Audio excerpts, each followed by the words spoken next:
ಮೊಮ್ಮಗ ಬೇಕಂತ ಮಗ ಬೇಕು.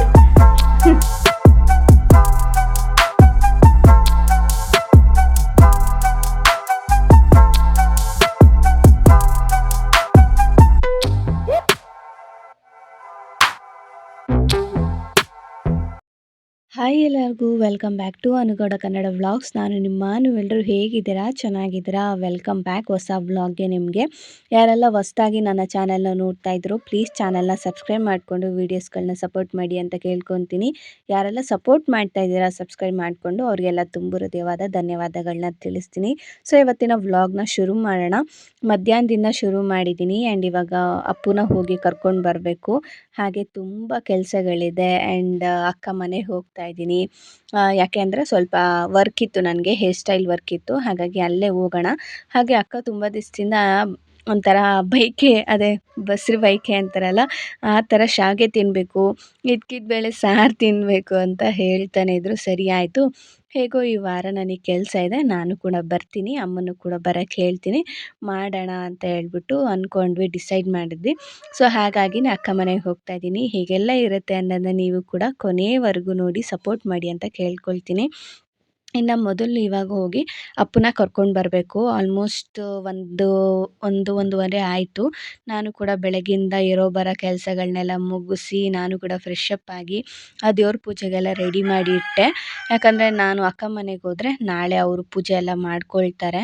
ಹಾಗಾಗಿ ಇವತ್ತು ಪೂಜೆ ಎಲ್ಲ ಮುಗಿಸ್ಬಿಟ್ರೆ ನಾಳೆ ಅವ್ರು ಮಾಡ್ಕೊತಾರೆ ಹೂವೆಲ್ಲ ಇಟ್ಬಿಟ್ಟು ಅಂತ ಹೇಳಿ ಇವತ್ತು ನಾನು ಕೂಡ ಪೂಜೆಗೆಲ್ಲ ರೆಡಿ ಮಾಡಿದ್ದೀನಿ. ಮೊದಲು ಹೋಗಿ ಅಪ್ಪನ ಕರ್ಕೊಂಡು ಬರ್ತೀನಿ. ಮಧ್ಯಾಹ್ನ ಆಗೋಗಿತ್ತು ಆಲ್ರೆಡಿ. ನಾನು ಅಂಗನವಾಡಿ ಟೀಚರ್ಗೆ ಹೇಳಿದೆ ಫೋನ್ ಮಾಡಿ, 2 ಮಿನಿಟ್ಸ್ ಬರ್ತಾ ಇದ್ದೀನಿ ಅಂತ. ಸರಿ ಆಯಿತು, ಅವ್ನು ಊಟ ಮಾಡ್ತಾ ಇದ್ದಾನೆ, ಪರವಾಗಿಲ್ಲ ಬನ್ನಿ ಅಂದರು. ಹಾಗೆ ಅಪ್ಪು ಬಗ್ಗೆ ಕೇಳ್ತಾನೆ ಇದ್ರಿ, ಯಾಕೆ ಸ್ಕೂಲ್ಗೆ ಹಾಕಿಲ್ಲ ಅವನ್ನ, ಅಂಗನವಾಡಿಗೆ ಹಾಕಿದ್ದೀರಾ ಅಂತ. ಅವ್ನ ಏಜ್ ಪ್ರಕಾರ ನಾವು ಸ್ಕೂಲ್ಗೆ ಹಾಕ್ಬೋದಾಗಿತ್ತು, ಆದರೆ ಬೇಡ, ಒಂದು ವರ್ಷ ಅವನು ಓದಿಲ್ಲ ಅಂದರೂ ಪರವಾಗಿಲ್ಲ, ಬರೆದಿಲ್ಲ ಅಂದರೂ ಪರವಾಗಿಲ್ಲ, ಮಕ್ಕಳ ಜೊತೆ ಅವನು ಫಸ್ಟು ಬೆರಿಬೇಕು ಆ್ಯಂಡ್ ಅವನು ಮಾತಾಡೋದನ್ನ ಕಲಿಬೇಕು ಅಂತ ಹೇಳಿಬಿಟ್ಟು ನಾನು ಅಂಗನವಾಡಿಗೆ ಹಾಕಿದ್ದು. ಆವಾಗ ಅಪ್ಪು 2.5-3 ವರ್ಷ ಇದ್ದಾಗ ಅವ್ನು ಜಾಸ್ತಿ ಮಾತಾಡ್ತಾ ಇರಲಿಲ್ಲ. ಆವಾಗ ತುಂಬ ಜನ ಹೇಳ್ತಾ ಇದ್ರಿ, ಯಾಕೆ ಅವ್ನು ಮಾತಾಡ್ತಾ ಇಲ್ಲ, ಮಾತಾಡಿಸಿ ಡಾಕ್ಟ್ರ್ ಹತ್ರ ಕರ್ಕೊಂಡೋಗಿ ಅಂತೆಲ್ಲ ಹೇಳ್ತಾ ಇದ್ರು. ಆವಾಗ ಸ್ವಲ್ಪ ಭಯ ಆಗ್ತಾಯಿತ್ತು. ಆದರೆ ಯಾವಾಗ ನಾವು ಅಂಗನವಾಡಿಗೆ ಹಾಕಿದ್ವಿ, ಆಮೇಲೆ ಮಕ್ಳ ಜೊತೆ ಎಲ್ಲ ಅವನು ಬರೆಯೋಕ್ಕೆ ಶುರು ಮಾಡ್ದ, ಅವನು ಆಟೋಮೆಟಿಕ್ಕಾಗಿ ಚೆನ್ನಾಗಿ ಮಾತಾಡೋಕ್ಕೆ ಶುರು ಮಾಡ್ದ. ಇವಾಗ ಎಲ್ಲರೂ ಹೇಳ್ತಾರೆ, ಏನು ನಿನ್ನ ಮಗ ಇಷ್ಟೊಂದು ಮಾತಾಡ್ತಾನೆ ಅಂತ ಎಲ್ಲರೂ ಹೇಳ್ತಾರೆ. ಹಾಗಾಗಿ ಭಯ ಬೇಡ, ಮಕ್ಕಳನ್ನ ನೀವು ಮಕ್ಳ ಜೊತೆ ಬೆರೆಯೋಕ್ಕೆ ಬಿಡಿ. ಈ ಥರ ಅಂಗನವಾಡಿಗಳಿಗೆಲ್ಲ ಸೇರಿಸಿದ್ರೆ ಖಂಡಿತವಾಗ್ಲೂ ಅವರು ಕೂಡ ಮಾತಾಡೋಕ್ಕೆ, ಆಟ ಆಡೋಕ್ಕೆಲ್ಲ ಶುರು ಮಾಡ್ತಾರೆ. ಆ್ಯಂಡ್ ನನಗೆ ಅವನು ಓದು ಬರೆಯೋದಕ್ಕಿಂತ ಫಸ್ಟ್ ಅವನು ಮಕ್ಳ ಜೊತೆ ಬೆರಿಬೇಕು, ಅವ್ನಿಗೆ ನಾರ್ಮಲಾಗಿ ಮಾತಾಡೋದು, ಮನುಷ್ಯರ ಜೊತೆ ಬೆರೆಯೋದು ಅದೆಲ್ಲ ಗೊತ್ತಾಗಬೇಕಾಗಿತ್ತು. ಹಾಗಾಗಿನೇ ಅಂಗನವಾಡಿಗೆ ಹಾಕಿದ್ದು. ಮುಂದಿನ ವರ್ಷ ಬೇಕಾದ್ರೆ ನಾವು ಸ್ಕೂಲ್ಗೆ ಹಾಕ್ಕೊಳ್ಳೋಣ ಅಂತೇಳಿ ಸುಮ್ಮನಾಗಿದ್ದು. ಇನ್ನು ನಾನು ಕೂಡ ಮೂಲಂಗಿ ಸಾರು ಮಾಡಿದೆ ಅವರೊಬ್ಬರಿಗೆ ಅಂತ ಹೇಳಿಬಿಟ್ಟು. ಹೇಗೋ ಅಪ್ಪು ಅಲ್ಲೇ ತಿನ್ಕೊಂಡು ಬಂದಿದ್ದ, ಇನ್ನೊಂದು ಚೂರು ಇಲ್ಲಿ ತಿನ್ನಿಸ್ಬಿಟ್ಟು ನಾನು ಕೂಡ ಊಟ ಮಾಡ್ಕೊಂಡು ಹೋಗೋಣ ಅಂತ ಹೇಳ್ಬಿಟ್ಟು ಸಾಂಬಾರೆಲ್ಲ ಮಾಡಿ ರೈಸ್ಗೆ ಇಟ್ಬಿಟ್ಟು ಇನ್ನು ಪೂಜೆಗೆಲ್ಲ ರೆಡಿ ಮಾಡಿದೆ. ಪೂಜೆ ಕೂಡ ಮಾಡಿಕೊಂಡೆ, ಸಿಂಪಲಾಗೇ ಮಾಡಿದೆ. ನಾನು ಯಾವಾಗಲೂ ಮನೆ ದೇವ್ರ ಪೂಜೆ ಎಲ್ಲ ಆಲ್ಮೋಸ್ಟ್ ಹೀಗೆ ಮಾಡ್ತೀನಿ. ಭಾನುವಾರ ಮಾತ್ರನೇ ಕೆಲವೊಂದಿಷ್ಟು ಪ್ರಸಾದ ನೈವೇದ್ಯ ಅಂತೆಲ್ಲ ಮಾಡಿ ಇಟ್ಟು ಆಮೇಲೆ ಪೂಜೆನ ಮಾಡ್ತೀನಿ. ಹೇಗೋ ಹೊರಡ್ತಾ ಇದ್ದೀನಲ್ಲ, ನಾಳೆ ಮಾಡ್ಕೊಳ್ತಾರೆ ಅಂತ ಹೇಳ್ಬಿಟ್ಟು ನಾನೇ ಪೂಜೆನ ಮಾಡಿದೆ. ಹಾಗೆ ಅಪ್ಪನೂ ಕೂಡ ಸ್ನಾನ ಎಲ್ಲ ಮಾಡಿಸಿ ಅವನು ಕೂಡ ರೆಡಿ ಮಾಡಿದೆ. ಇನ್ನೂ ಹೋಗೋಕ್ಕೆ ಟೈಮ್ ಇತ್ತು, ಯಾಕಂದರೆ ನಾನು ಬಸ್ಗೆ ಹೋಗ್ತಾ ಇದ್ದಿದ್ದು. ನಮ್ಮೂರು ಬಸ್ ಬರುತ್ತೆ timings wise. So timings wise bus ಬರೋದ್ರಿಂದ ನನಗೆ ಇನ್ನೂ ಟೈಮ್ ಇತ್ತು ಅಂತ ಹೇಳ್ಬಿಟ್ಟು ಕೆಲವೊಂದಿಷ್ಟು ಕೆಲಸಗಳು ಮಾಡಿಟ್ಬಿಟ್ಟು ಹೋಗೋಣ, ಮನೆಯೆಲ್ಲ ನೀಟಾಗಿರುತ್ತೆ ಅಂತ ಹೇಳ್ಬಿಟ್ಟು ಸಣ್ಣ ಪುಟ್ಟ ಕೆಲಸಗಳೇನಿತ್ತು ಅದನ್ನೆಲ್ಲ ಮುಗಿಸ್ತಾ ಇದ್ದೀನಿ. ಹಾಗೆ ಡೈನಿಂಗ್ ಟೇಬಲ್ಗೆ ಕವರ್ ಹಾಕಿರಲಿಲ್ಲ, ಇದನ್ನೆಲ್ಲ ವಾಶ್ ಮಾಡಿ ಇಟ್ಟಿದ್ದೆ. ಹಾಗಾಗಿ ಇವತ್ತು ಹಾಕ್ಬಿಟ್ಟು ಹೋಗೋಣ ಅಂತ ಹೇಳ್ಬಿಟ್ಟು ಹಾಕ್ತಾಯಿದ್ದೆ. ಇದ್ರದ್ದೆಲ್ಲ ಲಿಂಕ್ನ ತುಂಬ ಜನ ಕೇಳಿದ್ರಿ. ಹಾಗಾಗಿ ಇವತ್ತಿನ ಒಂದು ವೀಡಿಯೋದಲ್ಲಿ ನಾನು ಏನೇನು ಡೈನಿಂಗ್ ಟೇಬಲ್ಗೆ ಹಾಕಿದ್ದೀನಿ, ಕೆಲವೊಂದಿಷ್ಟು ಪ್ರಾಡಕ್ಟ್ಸ್ಗಳದ್ದೆಲ್ಲ ನಾನು ಇವತ್ತಿನ ವೀಡಿಯೋದಲ್ಲಿ ನಾನು ಹಾಕ್ತೀನಿ. ನಿಮಗೇನಾದರೂ ಬೇಕು, ಅನಿವಾರ್ಯತೆ ಇದ್ದೆ, ನಾವು ತೊಗೋಬೇಕು ಅನ್ನಂಗಿದ್ರೆ ನೀವು ಆ ಲಿಂಕ್ ಮುಖಾಂತರ ನೀವು ಪ್ರಾಡಕ್ಟ್ಸ್ಗಳನ್ನ ತೊಗೋಬೋದು. ಇದು ಡೈನಿಂಗ್ ಟೇಬಲ್ ಕವರ್ಸ್ ಬಂದು ನಾನು ಆಲ್ಮೋಸ್ಟ್ ತುಂಬ ದಿವಸ ಹಿಂದೆನೇ ತೊಗೊಂಡಿದ್ದೀನಿ. ಒಂದು 2-3 ಸತಿ ವಾಶ್ ಕೂಡ ಮಾಡಿದ್ದೀನಿ. ಒಂಚೂರು ಕಲರ್ ಹೋಗಿಲ್ಲ ಆ್ಯಂಡ್ ಅದು ಡ್ಯಾಮೇಜ್ ಆಗಿಲ್ಲ. ಆ್ಯಂಡ್ ಅದಕ್ಕೆ ಎಲೆಕ್ಟ್ರಿಕ್ ಕೂಡ ಕೊಟ್ಟಿರ್ತಾರೆ, ಚೇರ್ಗಳಿಗೂ ಕೂಡ ಕೊಟ್ಟಿರ್ತಾರೆ. ಹಾಗಾಗಿ ಆರಾಮಾಗಿ ನಾವು ಹಾಕ್ಕೊಳ್ಬೋದು, ತುಂಬಾ ಚೆನ್ನಾಗಿದೆ. ಆ್ಯಂಡ್ ಮಕ್ಕಳಿರೋ ಮನೇಲಂತೂ ಜರ್ಗಾಡಿಸ್ತಾರೆ. ಆ್ಯಂಡ್ ಇದು ಎಲೆಕ್ಟ್ರಿಕ್ ಇರೋದ್ರಿಂದ ಜರ್ಗಾಡಲ್ಲ. ಇನ್ನು ಬಟ್ಟೆಗಳೆಲ್ಲ ಮೇಲೆ ಹಾರಾಕಿದ್ದೆ, ಅದನ್ನೆಲ್ಲ ತೊಗೊಂಡು ಬಂದು ಎಲ್ಲ ಮರ್ಚಿಟ್ಟು ಇನ್ನು ನಾನು ಕೂಡ ರೆಡಿಯಾಗಿ ಅವನು ಕೂಡ ರೆಡಿ ಮಾಡಿ ಇನ್ನು ಕರ್ಕೊಂಡು ಹೋದೆ ಬಸ್ ಸ್ಟಾಪ್ ಹತ್ರ. ಬಸ್ ಬರೋ ಟೈಮ್ ಕೂಡ ಆಗಿತ್ತು. ಇನ್ನೊಂದು 10 ನಿಮಿಷ 15 ನಿಮಿಷದಲ್ಲೆಲ್ಲ ಬಸ್ ಕೂಡ ಬರುತ್ತೆ. ಹಾಗಾಗಿ ಕರ್ಕೊಂಡು ಹೋದೆ.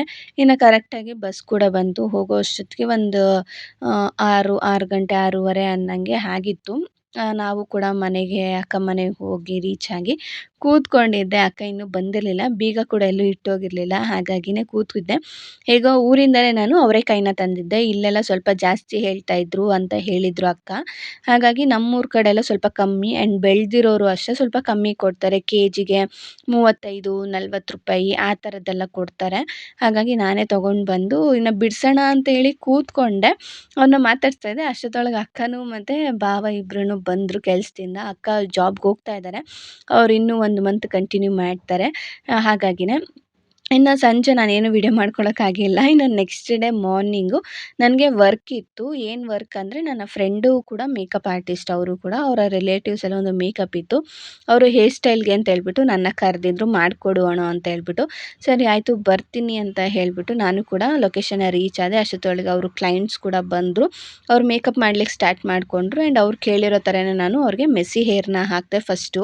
ಈ ಫಂಕ್ಷನ್ ಬಂದು 1 ಇಯರ್ ಬರ್ತ್ಡೇಗೆ ರೆಡಿ ಆಗ್ತಿದ್ದು. ಸೊ ಅವರು ಫಸ್ಟು ಅವರ ಪಾಪು ಮಮ್ಮಿ ಏನಿದ್ದಾರಲ್ಲ ಅವ್ರನ್ನ ರೆಡಿ ಮಾಡಿ ಕಳಿಸಿದ್ವಿ. ಯಾಕಂದರೆ ಪಾಪು ಇದ್ದಾನಲ್ಲ ಅಂತ. ಇನ್ನು ನೆಕ್ಸ್ಟ್ ಬಂದು ಅವ್ರ ಸಿಸ್ಟರು ಅವ್ರನ್ನೂ ಕೂಡ ಅವ್ರು ಮೇಕಪ್ ಮಾಡ್ತಾಯಿದ್ರು. ಆ್ಯಂಡ್ ಲಾಸ್ಟಿಗೆ ನಾನು ಹೇರ್ ಸ್ಟೈಲ್ ಎಲ್ಲ ಮಾಡಿ ಅವ್ರಿಗೆ ಜ್ಯುವೆಲ್ರಿ ಎಲ್ಲ ಸೆಟ್ ಮಾಡಿ ಫೈನಲಾಗಿ ಅವರು ಈ ಥರ ಕಾಣಿಸ್ತಾಯಿದ್ರು. ತುಂಬಾ ಚೆನ್ನಾಗಿ ಬಂದಿತ್ತು. ಆ್ಯಂಡ್ ನೀವು ಏನಾದರೂ ಮೇಕಪ್ ಬುಕ್ಕಿಂಗ್ಸ್ನ ಮಾಡ್ಕೊಳ್ಬೇಕು ಅಂತಿದ್ರೆ ಸ್ಕ್ರೀನ್ ಮೇಲೆ ಮತ್ತು ಡಿಸ್ಕ್ರಿಪ್ಷನೆಲ್ಲ ನಂಬರ್ ಕೊಟ್ಟಿರ್ತೀನಿ. ಒಂದು ಸತಿ ಕಾಂಟ್ಯಾಕ್ಟ್ ಮಾಡಿ ನೀವು ಎಂಕ್ವೈರಿ ಮಾಡ್ಬೋದು. ಆ್ಯಂಡ್ ಇವಾಗ ನಾನು ಬ್ರೈಡ್ಗೆ ಅಂತ ಹೇಳ್ಬಿಟ್ಟು ಕೆಲವೊಂದಿಷ್ಟು ನಿಮಗೆ ಆಫರ್ಗಳನ್ನೂ ಕೂಡ ನಾವು ಕೊಡ್ತಾ ಇದ್ದೀವಿ. ಬೇಕು ಅಂದರೆ ಕಾಂಟ್ಯಾಕ್ಟ್ನ ಮಾಡಿ. ನಾನು ಸ್ಕ್ರೀನ್ ಮೇಲೆ ನಂಬರ್ ಹಾಕಿರ್ತೀನಿ. ಇನ್ನು ಸಂಜೆ ಅಲ್ಲಿಂದ ಬಂದು ನಾವು ಸ್ಯಾರಿ ಶಾಪಿಂಗ್ ಹೋಗೋಣ ಅಂತ ಅಂದ್ಕೊಂಡ್ವಿ. ಯಾಕೆ ಅಂದರೆ ಮೆಟರ್ನಿಟಿ ಶೂಟ್ಗೆ ನಾನು ಬುಕ್ ಮಾಡಿದ್ದೆ. ಹಾಗಾಗಿ ಅದಕ್ಕೆ ನಾವು ಟ್ರೆಡಿಷ್ನಲ್ ಆಗಿ ಕಾಸ್ಟ್ಯೂಮ್ಸ್ನ ರೆಡಿ ಮಾಡಿದ್ವಿ. ಹಾಗಾಗಿ ಸಂಜೆ ಆಗಿತ್ತು. ಇನ್ನು ನಾನು ಬಸ್ಗೆ ಹೋಗ್ತೀನಿ ಆ್ಯಂಡ್ ಅಪ್ಪುನ ಭಾವ ನೋಡ್ಕೊತಾ ಇದ್ರು. ಯಾಕಂದರೆ ನಾವು ಹೋಗಿ ಅಲ್ಲಿ ಸ್ಯಾರಿ ತೊಗೋಬೇಕಾದ್ರೆ ಸ್ವಲ್ಪ ಟೈಮ್ ಆಗುತ್ತೆ. ಇನ್ನು ಅವನು ಅಲ್ಲಿದ್ದರೆ ನಮಗೆ ಸೀರೆ ಚೆನ್ನಾಗಿ ಸೆಲೆಕ್ಟ್ ಮಾಡೋಕ್ಕಾಗಲ್ಲ. ಇದನ್ನು ಮಾಡ್ತಾನೆ ಅಂತ ಹೇಳ್ಬಿಟ್ಟು ಭಾವನ ಹತ್ರ ಬಿಟ್ಬಿಟ್ಟು ನಾನು ಅಕ್ಕ ಇಬ್ಬರು ಆಟೋ ಮಾಡಿಕೊಂಡು ನನ್ನ ಫ್ರೆಂಡ್ ನಿಮಗೆ ಗೊತ್ತಿರುತ್ತೆ ಸ್ವಾತಿ ಅಂತ ಹೇಳ್ಬಿಟ್ಟು ಅವ್ರದ್ದು ಸ್ಯಾರಿ ಶಾಪ್ ಓಪನ್ ಆಗಿದೆ ಮಾದನಾಯಕನಹಳ್ಳಿಯಲ್ಲಿ. ಒಳಗೆ ಬಂದರೆ ನಿಮಗೆ ಓಪನ್ ಆಗಿದೆ. ಸೊ ನಾನು ಹೋಗಿದ್ದೆ. ಸ್ವಲ್ಪ ಜನ ಇದ್ದರು ಪಾಪ ಅವರು ಸ್ಯಾರಿ ಎಲ್ಲ ತೋರಿಸ್ತಾ ಇದ್ರು. ಇನ್ನು ನಾನು ಬಂದಾಗೂ ಅಲ್ಲೇ ಕೆಲವೊಂದಿಷ್ಟು ಸ್ಯಾರೀಸ್ಗಳೆಲ್ಲ ಇತ್ತು. ನಾವು ಅವರು ತೋರಿಸ್ತಾ ಇದ್ರು. ಚೆನ್ನಾಗಿ ತೋರಿಸಿದ್ರು ಯಾವ್ದು ಬೇಕು ಯಾವ್ದು ಬೇಡ ಅಂತ ಹೇಳ್ಬಿಟ್ಟು. ಅವರು ಪಾಪ ಅವ್ರನ್ನೂ ಇದನ್ನು ಮಾಡಿಕೊಂಡು ನಮ್ಮನ್ನು ಕೂಡ ಅವರು ನೋಡಿಕೊಂಡು ಸ್ಯಾರೀಸ್ ಯಾವ್ದ್ಯಾವ್ದು ಬೇಕು ಅಂತ ಹೇಳ್ಬಿಟ್ಟು ಗಮನ ವಹಿಸಿ ಎಲ್ಲ ತೋರಿಸಿದ್ರು. ಇದು ಬಂದು ನಿಮಗೆ ಕ್ರೇಪ್ ಸ್ಯಾರಿ, ಸಿಲ್ಕ್ ಸ್ಯಾರೀಸು ತುಂಬ ವೆರೈಟೀಸ್ ಆಫ್ ಸ್ಯಾರೀಸ್ ಇದೆ. ಹಾಗಾಗಿನೇ ನನ್ನ ಫ್ರೆಂಡ್ ಶಾಪ್ಗೆ ಅಕ್ಕನ ಕರ್ಕೊಂಡೋಗಿ ಮೆಟರ್ನಿಟಿಗೆ ಅಂತ ಹೇಳ್ಬಿಟ್ಟು ನಾವು ಸ್ಯಾರಿದು ನೋಡ್ತಾ ಇದ್ವಿ. ತುಂಬ ಕಲರ್ ಆಪ್ಷನ್ಸ್ಗಳಿತ್ತು ನಮಗೆ. ನಾವು ಕೆಲವೊಂದಿಷ್ಟು ಥೀಮ್ಗಳಂತ ಹೇಳ್ಬಿಟ್ಟು ಫೋಟೋಸ್ ತೊಗೊಂಡು ಹೋಗಿದ್ವಿ ಆಯಿತಾ. ಅದಕ್ಕೆ ಬೇಕಾಗಿರೋ ಥರ ಬ್ಯಾಕ್ಗ್ರೌಂಡು ನಮಗೆ ಫೋಟೋಸು ಎಲ್ಲ ಚೆನ್ನಾಗಿ ಬರಬೇಕಲ್ಲ, ಆ ಥರ ಸ್ಯಾರೀಸ್ನ ನಾವು ನೋಡಿಬಿಟ್ಟು ತೊಗೊಂಡು ಇನ್ನು ಅಲ್ಲಿಂದ ವಾಪಸ್ ಮನೆಗೆ ಬಂದ್ವಿ. ಇನ್ನು ನೈಟು ಮಲ್ಕೊಂಡು ಇನ್ನು ನೆಕ್ಸ್ಟ್ ಡೇ ಮಾರ್ನಿಂಗು ತಿರ್ಗಾ ವ್ಲಾಗ್ನ ಸ್ಟಾರ್ಟ್ ಮಾಡ್ತಾಯಿದ್ವಿ. ಇಟ್ಕಿದ ಕಾಳು ಏನಿತ್ತಲ್ಲ ಅವರೆಕಾಳನ್ನ ಎಲ್ಲ ನೆನೆಸಿಟ್ಟಿದ್ವಿ. ಇನ್ನು ಬೆಳಗ್ಗೆ ಎದ್ದಿದ ತಕ್ಷಣ ಎಲ್ಲನೂ ಇತ್ತಿಕ್ಬಿಟ್ಟು ನಾನು ಅಪ್ಪು ಇಬ್ಬರು ಇದನ್ನು ಮಾಡಿಕೊಂಡು ಇತ್ತಿಕ್ತಾ ಇದ್ವಿ. ಅಕ್ಕನೂ ಸ್ವಲ್ಪ ಹೊತ್ತು ಇತ್ಕಿದ್ರು ಕೂತ್ಕೊಂಡು. ಆನಂತರ ಕಾಯಿ ಹಾಲು ಮತ್ತು ಸಾಂಬಾರಿಗೆ ನಾನು ಏನೇನು ಬೇಕೋ ಅದನ್ನೆಲ್ಲ ರೆಡಿ ಮಾಡಿಕೊಟ್ಟೆ. ಅಕ್ಕನೂ ಕೂಡ ಅಡುಗೆಗೆಲ್ಲ ಅವರು ಕೂಡ ರೆಡಿ ಮಾಡ್ಕೊತಾ ಇದ್ರು. ಯಾಕಂದರೆ ಅಮ್ಮ ಬಂದಿದ್ದ ತಕ್ಷಣ ಶಾವಿಗೆ ಒತ್ಬಿಟ್ಟು ಊಟ ಮಾಡೋದು ಅಂತ ಅಂದ್ಕೊಂಡಿದ್ವಿ. ಹಾಗಾಗಿ ಏನೇನು ಬೇಕು ಅಡುಗೆಗೆ ಅದನ್ನೆಲ್ಲ ಇವಾಗಲೇ ನಾನು ಅಕ್ಕ ಇಬ್ಬರು ಸೇರಿಕೊಂಡು ಅಡುಗೆ ಮಾಡ್ತಾಯಿದ್ವಿ. ತುಂಬ ದಿವಸನೇ ಆಗೋಗಿತ್ತು ನಾವು ಈ ಥರ ಎಲ್ಲ ಒಟ್ಟಿಗೆ ಸೇರಿ ಈ ಥರ ಒಂದು ತುಂಬಾ ಇಷ್ಟಪಟ್ಟು ಮಾಡುವಂಥ ಅಡುಗೆಗಳ್ನೆಲ್ಲ ತುಂಬಾ ಮಿಸ್ ಮಾಡ್ಕೊತಾ ಇದ್ದೆ ನಾನು, ಅಕ್ಕ, ಅಮ್ಮ. ಆವಾಗೆಲ್ಲ ಮನೇಲಿದ್ದಾಗ ಅಪ್ಪ ಎಲ್ಲ ಇದ್ದಾಗ ತುಂಬ ಚೆನ್ನಾಗಿ ಅವಾಗವಾಗ ಈ ಥರ ಎಲ್ಲ ಒತ್ತು ಶಾವಿಗೆನ ಮಾಡ್ತಾಯಿದ್ವಿ, ಹಪ್ಳಗಳನ್ನ ಮಾಡ್ತಾಯಿದ್ವಿ. ಟೆರೆಸ್ ಮೇಲೆಲ್ಲ ಕೂತ್ಕೊಂಡು ಗಂಟಲೆ ಅದು ಇದು ಅಂತ ಗಾಸಿಪ್ಸ್ಗಳನ್ನ ಮಾತಾಡಿಕೊಂಡು ನಾವೆಲ್ಲ ಇದನ್ನ ಅಡುಗೆ ಮಾಡಿ ಆ್ಯಂಡ್ ಅವತ್ತು ದಿನ ಅಂತೂ ತುಂಬ ಚೆನ್ನಾಗಿ ಕಳೀತಾ ಇದ್ವಿ. ಸೊ ಇದು ಬಂದು ಇನ್ನೊಂದು ಥರ ಆಪರ್ಚುನಿಟಿ ಅಕ್ಕ ಮನೇಲಿ. ಅಕ್ಕಂಗೆ ಇಷ್ಟ ಅಂತ ಹೇಳ್ಬಿಟ್ಟು ಅವರೇನೋ ಬೈಸ್ಕೊಂಡ್ರು ಅಂತ ಹೇಳ್ಬಿಟ್ಟು ಮಾಡಿ ಕೊಡ್ತಾಯಿದ್ರು. ಅಕ್ಕಿದು ಮತ್ತು ಶಾವಿಗೆ ನಿಮಗೆ ಗೊತ್ತಿರುತ್ತೆ ಅಲ್ವಾ, ಅಕ್ಕಿದು ಮತ್ತು ರಾಗಿದು ಎರಡೂ ಮಾಡಿದ್ವಿ. ಎರಡೂ ಚೆನ್ನಾಗಿರುತ್ತೆ. ಆ್ಯಂಡ್ ರೆಸಿಪಿ ಅಂತ ನಾನೇನು ಶೂಟ್ ಮಾಡಿಲ್ಲ. ಬೇಕು ಅಂದರೆ ಹೇಳಿ, ಬೇಕಾದ್ರೆ ನೆಕ್ಸ್ಟ್ ಟೈಮ್ ನಾವೇನಾದರೂ ಹೋಗಿ ಮಾಡಿದಾಗ ನಾನು ಬೇಕಾದ್ರೆ ವಿತ್ ರೆಸಿಪಿನ ನಾನು ಹಾಕ್ತೀನಿ. ಇಲ್ಲೇ ನಾನು ರೆಸಿಪೀಸ್ ಎಲ್ಲ ಶೂಟ್ ಮಾಡಿಲ್ಲ. ತುಂಬಾ ಒಳ್ಳೆಯದು ಮನುಷ್ಯ ದೇಹಕ್ಕೆ ರಾಗಿ ಇದೆಲ್ಲ ತುಂಬಾ ಒಳ್ಳೆಯದು. ಆ್ಯಂಡ್ ಕೆಲವ್ರಿಗೆ ಇದೆಲ್ಲ ಇದನ್ಸುತ್ತೆ, ಆದರೆ ಇದೆಲ್ಲ ಚಿಕನ್ ಸಾಂಬಾರಿಗೆ ಈ ಥರದಕ್ಕೆಲ್ಲ ತುಂಬ ಇಷ್ಟಪಟ್ಟು ತಿಂತಾರೆ. ಆ್ಯಂಡ್ ನಮಗೂ ಕೂಡ ಒಳ್ಳೆಯದು. ಆಮೇಲೆ ಹೃದಯಕ್ಕೆ ಹಾರ್ಟ್‌ಗೆ ತುಂಬ ಒಳ್ಳೆಯದು ಅಂತ ಹೇಳ್ತಾರೆ ಶಾವಿಗೆ. ಅದರಲ್ಲೂ ಒತ್ತು ಶಾವಿಗೆ ತುಂಬಾ ಒಳ್ಳೆಯದು ಅಂತ ಹೇಳ್ತಾರೆ. ಸೊ ಹಾಗಾಗಿ ಯಾರಾದರೂ ಮಾಡಿಕೊಡೋರಿದ್ರೆ ಖಂಡಿತವಾಗ್ಲೂ ಮಾಡ್ಕೊಂಡು ತಿನ್ನಿ.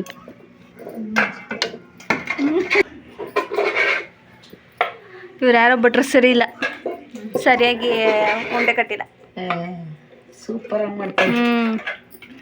ನಾನು ಮಾಡ್ದಲೇ ನೀವು ತಿಂದು ಬದುಕಿರ. ಜಾಸ್ತಿ ಇಷ್ಟಪಟ್ಟು ಮಾಡ್ತಾ ಇದ್ದೀನಿ. ಮತ್ತೆ ಏನು ಮಾಡ್ತಾ ಇದ್ದೀವಿ? ಅಕ್ಕಿ ಶಾವಿಗೆ,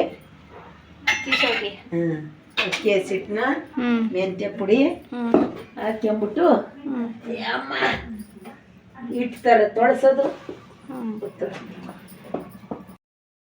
ಮಗಳಿಗೆ ಇವಾಗ ಪ್ರೆಗ್ನೆಂಟು, ಏನು ಮಾಡಕ್ ಬಂದಿದ್ಯಾ? ಶಾವಿಗೆ ತಿನ್ಬೇಕು ಬಸ್ರಿ ಬೈಕೆ ಅದಕ್ಕೆ ಬಂದಿದ್ಯಾ?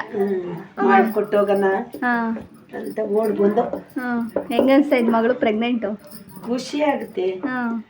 ಇನ್ನೊಬ್ಬ ಚಿಕ್ಕ ಮೊಮ್ಮಗ ಬೇಕು ನನಗೆ. ನನಗೆ ಚಿಕ್ಕ ಮೊಮ್ಮಗ ಇಷ್ಟ. ಮಕ್ಳು ಇಷ್ಟ ಇಲ್ಲ, ನಾನು ಪಾಡ್ಬಿಡೋದೆ ನನಗೆ ಸಾಕು. ನನಗೆ ಮೊಮ್ಮಗ ಬೇಕು.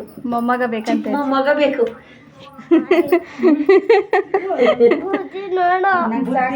ನಾನು ಸಾಕಾಗಲ್ವಾ ಅಂತ ಕೇಳು. ನಾನು ಸಾಕಾಗಲ್ವಾ ಅಂತ ಕೇಳು. ಇಲ್ಲಪ್ಪ, ಇಬ್ರು ಬೇಕು. ನೀನು ಮಾತಾಡಲ್ಲ ನೈಟ್ ಹೊತ್ತು, ಅದಕ್ಕೆ ನನಗೆ ಇನ್ನೊಬ್ಬ ಮೊಮ್ಮಗ ಬೇಕು. ಇನ್ನು ನಾವೇನಾದರೂ ಈ ಥರ ಒಟ್ಟಿಗೆ ಸೇರಿಬಿಟ್ರೆ ನಾನಂತೂ ಬಿಡಲ್ಲ, ಎಲ್ಲರನ್ನೂ ಗೋಳೈಕೊಂತೀನಿ, ಆಮೇಲೆ ರೇಗಿಸ್ತಾ ಇರ್ತೀನಿ. ಆ್ಯಂಡ್ ಎಲ್ಲರೂ ಆ ಥರ ನಗಾಡಿಕೊಂಡು ನಮಗೇನು ಇಷ್ಟ ಆಗುತ್ತೋ ಅದನ್ನು ಮಾಡಿಕೊಂಡು ಆರಾಮಾಗಿ ಫ್ಯಾಮಿಲಿ ಎಲ್ಲರೂ ಸೇರಿಕೊಂಡು ಊಟ ಗೀಟ ಎಲ್ಲ ಮಾಡೋದು. ಆ್ಯಂಡ್ ಇವತ್ತು ಸತಿ ಬಂದು ನಾವು ಬರೀ ರಾಗಿ ಶಾವಿಗೆ ಮಾತ್ರನೇ ಮಾಡಬೇಕು ಅಂದ್ಕೊಂಡಿದ್ವಿ. ಆದರೆ ಅಮ್ಮ ಅಕ್ಕಿದು ಇದೆಯಲ್ಲ, ಅಕ್ಕಿದು ಮಾಡೋಣ ಅಂತ ಅಕ್ಕಿ ಹಸಿಟ್ಟಿತ್ತು, ಹಾಗಾಗಿ ಎರಡನ್ನೂ ಮಾಡಿದ್ವಿ. ಎರಡು ಟೇಸ್ಟು ಕೂಡ ಸಿಕ್ಕಾಪಟ್ಟೆ ಚೆನ್ನಾಗಿರುತ್ತೆ. ಅದರಲ್ಲೂ ಇದ್ಕಿದ ಬೇಳೆ ಸಾರಿಗಂತೂ ರಾಗಿ ಶಾವಿಗೆ ಇನ್ನೂ ಸಖತ್ತಾಗಿತ್ತು. ನಾವಂತೂ ಅವತ್ತು ಒಂಥರ ಏನಂತಾರೆ ಬರ ಇಳಿಸ್ಕೊಂಡ್ವಿ ಅನ್ನಂಗೆ. ಬೆಳಗ್ಗೆ ಸಾಯಂಕಾಲ ಎಲ್ಲ ತಿಂದಿದ್ದೀವಿ. ಅದರಲ್ಲೂ ನೀವೇನೋ ನಾನ್ ವೆಜ್ ಪ್ರಿಯರಾಗಿದ್ದರೆ ಖಂಡಿತವಾಗ್ಲೂ ಈ ಥರ ಒತ್ತು ಶಾವಿಗೆನ ಟ್ರೈ ಮಾಡಿ, ತುಂಬಾ ಇಷ್ಟ ಆಗುತ್ತೆ. ಇನ್ನು ಅಲ್ಲಿಂದ ಸ್ವಲ್ಪ ಅಮ್ಮಂಗೆ ಕೆಲಸ ಇತ್ತು ಅಂತ ಹೇಳ್ಬಿಟ್ಟು ಕೆಲಸನೆಲ್ಲ ಮುಗಿಸ್ಕೊಂಡು ನಾವು ಕೂಡ ಈ ಕಡೆ ಹೊರಟು ಬಂದ್ವಿ ಊರಿಗೆ. ಅಕ್ಕ ಆ ಕಡೆ ಕೆಲ್ಸಕ್ಕೆ ಕೂಡ ಹೋದರು. ಇನ್ನು ಬಂದ ಮೇಲೆ ನಮ್ಮೂರಲ್ಲಿ ಆಲ್ರೆಡಿ ಸ್ಟಾರ್ಟ್ ಆಗಿಬಿಟ್ಟಿದೆ ಸಂಕ್ರಾಂತಿ ವೈಬ್ ಅಂತ ಹೇಳ್ಬೋದು. ಫುಲ್ಲು ಎಲ್ಲಿ ನೋಡಿದ್ರು ಕಬ್ಬು, ಕಡಲೆಕಾಯಿ ಎಲ್ಲ ವೈಬು ಸ್ಟಾರ್ಟ್ ಆಗಿಬಿಟ್ಟಿದೆ. ಎಲ್ಲರೂ ಆಲ್ಮೋಸ್ಟ್ ಸಂಕ್ರಾಂತಿ ಹಬ್ಬಕ್ಕೆಲ್ಲ ರೆಡಿ ಮಾಡ್ಕೊಳ್ತಾ ಇರ್ತೀರ ಹಬ್ಬನ ಆಚರಿಸೋದಕ್ಕೆ. ಆ್ಯಂಡ್ ಅಡ್ವಾನ್ಸ್ ಎಲ್ಲರಿಗೂ ಸಂಕ್ರಾಂತಿ ಹಬ್ಬದ ಆರ್ಥಿಕ ಶುಭಾಶಯಗಳನ್ನ ತಿಳಿಸ್ತೀನಿ. ಇನ್ನು ನೆಕ್ಸ್ಟ್ ಡೇ ಮಾರ್ನಿಂಗ್ ನಾನು ಕೂಡ ಎದ್ದು ಇನ್ನು ಅಪ್ಪನ ಅಂಗನವಾಡಿ ಕಳಿಸ್ಬೇಕು. ರಜಾ ಹಾಕ್ಸಿದ್ರೆ ಇನ್ನು ಹೋಯ್ತು ಒಂದು ಕತೆ. ಇನ್ನು ಅಳೋದು ಮಾಡೋದು ಹೋಗಲ್ಲ ಅನ್ನೋದೆಲ್ಲ ಮಾಡ್ತಾನೆ. ಹಾಗಾಗಿ ಬೆಳಗ್ಗೆ ಎದ್ದಿದ ತಕ್ಷಣ ಆ್ಯಂಡ್ ಇವತ್ತು ನಾನು ಇದನ್ನು ಮಾಡೋಣ ಅಂದ್ಕೊಂಡೆ, ಅಂದರೆ ಗೊಜ್ಜು ಥರ ಎಲ್ಲ ತರಕಾರಿ ಕಾಳುಗಳನ್ನೆಲ್ಲ ಹಾಕ್ಬಿಟ್ಟು ಕೂಟ್ ಮಾಡಿಬಿಟ್ಟು ಪೂರಿ ಮಾಡಿದ್ದೆ. ಮಧ್ಯಾಹ್ನಕ್ಕೂ ಕೂಡ ಆಗುತ್ತೆ ಅಂತ ಹೇಳ್ಬಿಟ್ಟು ಒಂದೇ ಸತಿ ಆ ರೆಸಿಪಿನ ಮಾಡಿಕೊಂಡು ಇನ್ನು ಅಪ್ಪನೂ ಕೂಡ ಅಂಗನವಾಡಿ ಕರ್ಕೊಂಡೋಗಿ ಬಿಟ್ಟು ಬಂದೆ. ಅವ್ನ ಫ್ರೆಂಡ್ಸ್ ಎಲ್ಲ ಬಂದಿದ್ದರು. ಏನೋ ಎಲ್ಗೋಗಿದ್ದು ಅಂತೆಲ್ಲ ಕೇಳ್ತಾಯಿದ್ರು. ಸೊ ಅವರು ಕೂಡ ಅವ್ರ ಪಾಡಿಗೆಲ್ಲ ಆಟ ಆಡಿಕೊಂಡು ಇದ್ದರು. ನಾನು ಕೂಡ ಮನೆಗೆ ಇನ್ನು ಮನೆಗೆ ಬಂದಿದ ತಕ್ಷಣ ಸ್ಕೂಟಿ ಓಡಿಸೇ ಇರಲಿಲ್ವಲ್ಲ 2-3 ದಿವಸದಿಂದ. ಹಾಗಾಗಿ ಇವತ್ತು ಸ್ಕೂಟಿ ಎತ್ಕೊಂಡು ಗ್ರೌಂಡ್ ಕಡೆ ಮತ್ತು ರೋಡಲ್ಲಿ ಸ್ವಲ್ಪ ಎಲ್ಲ ಕಡೆನೂ ಓಡಾಡಿಕೊಂಡು ಬಂದೆ. ಇನ್ನು ಬಂದಿದ ತಕ್ಷಣ ಹೇಗೋ ಹಬ್ಬ, ಆಮೇಲೆ ಸ್ಕೂಟಿ ಕೂಡ ನಾನು ವಾಶೇ ಮಾಡಿರಲಿಲ್ಲ. ನಾನು ತಂದಾಗಿಂದ ವಾಶ್ ಮಾಡಿರಲಿಲ್ಲ. ಹಾಗಾಗಿ ಇವತ್ತು ಹೇಗೋ ಟೈಮ್ ಫ್ರೀ ಇತ್ತಲ್ಲ ಅಂತೇಳ್ಬಿಟ್ಟು ವಾಶ್ ಮಾಡ್ತಾ ಇದ್ದೆ ಎಲ್ಲನೂ. ಈ ಸ್ಕೂಟಿ ಬಂದಮೇಲಂತೂ ನನಗೆ ಎಷ್ಟು ಕಾನ್ಫಿಡೆನ್ಸ್ ಬಂದಿದೆ ಅಂದರೆ ತುಂಬಾ ಕಾನ್ಫಿಡೆನ್ಸ್ ಅಂತೂ ತುಂಬಿದೆ ಅಂತಲೇ ಹೇಳ್ಬೋದು. ಅದಕ್ಕೆ ಹೇಳ್ತಾರೇನೋ ಹೆಣ್ಮಕ್ಳು ಗಾಡಿ ಕಲಿಬೇಕು, ಅವರು ಸೆಲ್ಫ್ ಕಾನ್ಫಿಡೆನ್ಸ್ ಆಗಿರಬೇಕು ಅಂದರೆ ಇದೆಲ್ಲ ತುಂಬಾ ಚಿಕ್ಕ ಚಿಕ್ಕ ವಿಷಯಗಳು ತುಂಬಾ ಹೆಲ್ಪ್ ಆಗುತ್ತೆ ಅಂತ ನಾನು ಅಂದ್ಕೊಂಡಿದ್ದೀನಿ. ಆ್ಯಂಡ್ ಗಾಡಿ ಬಂದಮೇಲೆ ಐ ಆಮ್ ಸೋ ತುಂಬಾ ಹೇಳೋಕ್ಕಾಗಲ್ಲ, ಅಷ್ಟು ಕಾನ್ಫಿಡೆನ್ಸಲ್ಲಿದ್ದೀನಿ. ಒಂಥರ ಇನ್ನೊಬ್ಬರು ವ್ಯಕ್ತಿ ಬಂದು ನನಗೆ ಕಾನ್ಫಿಡೆನ್ಸ್ ತುಂಬಿದ್ರೆ ಹೇಗಿರುತ್ತಲ್ಲ ಹಾಗಿರುತ್ತೆ. ಸೊ ನೀವು ಏನಾದರೂ ಹೆಣ್ಮಕ್ಳು ಖಂಡಿತವಾಗ್ಲೂ ಗಾಡಿ ಕಲಿಬೇಕು ಅಂತಿದ್ರೆ ಖಂಡಿತವಾಗ್ಲೂ ಕಲೀರಿ. ಕಲಿತು ಓಡ್ಸಂಗಾಗಿ, ಆದರೆ ಎಲ್ಲೂ ಬೀಳಬೇಡಿ, ಯಾರಿದಕ್ಕೂ ಇದನ್ನು ಮಾಡ್ಕೋಬೇಡಿ, ಯಾರಿಗೂ ತೊಂದರೆ ಮಾಡಬೇಡಿ, ನೀವು ತೊಂದರೆ ಪಡ್ಕೋಬೇಡಿ. ನೀವು ಏನು ತೊಂದರೆ ಥರ ಮಾಡ್ಕೊಬೇಡಿ, ನಿಮ್ಗೆ ಯಾವುದೇ ಥರ ತೊಂದರೆ ಬರೋ ಥರ ಮಾಡ್ಕೊಬೇಡಿ. ಗಾಡಿ ಕಲಿಯೋದಿದ್ರೆ ನಿಧಾನವಾಗಿ ಟೈಮ್ ತೊಗೊಂಡು 1 ತಿಂಗಳಲ್ಲ 2 ತಿಂಗಳಲ್ಲ ಎಲ್ಲನೂ ಎಲ್ಲನೂ ತಿಳ್ಕೊಂಡು ಗಾಡಿನ ಕಲೀರಿ. ಆ್ಯಂಡ್ ನನಗಂತೂ ವಾಶ್ ಮಾಡಿದ ತಕ್ಷಣ ಎಷ್ಟು ಖುಷಿ ಆಗೋಯ್ತೋ. ಸೊ ಇನ್ನು ವಾಶ್ ಮಾಡಿಬಿಟ್ಟು ಅಲ್ಲೇ ಸ್ವಲ್ಪ ಹೊತ್ತು ಬಿಟ್ಟೆ, ಅದು ಸ್ವಲ್ಪ ನೀರೆಲ್ಲ ಇದಾಗಲಿ ಅಂತ ಹೇಳ್ಬಿಟ್ಟು.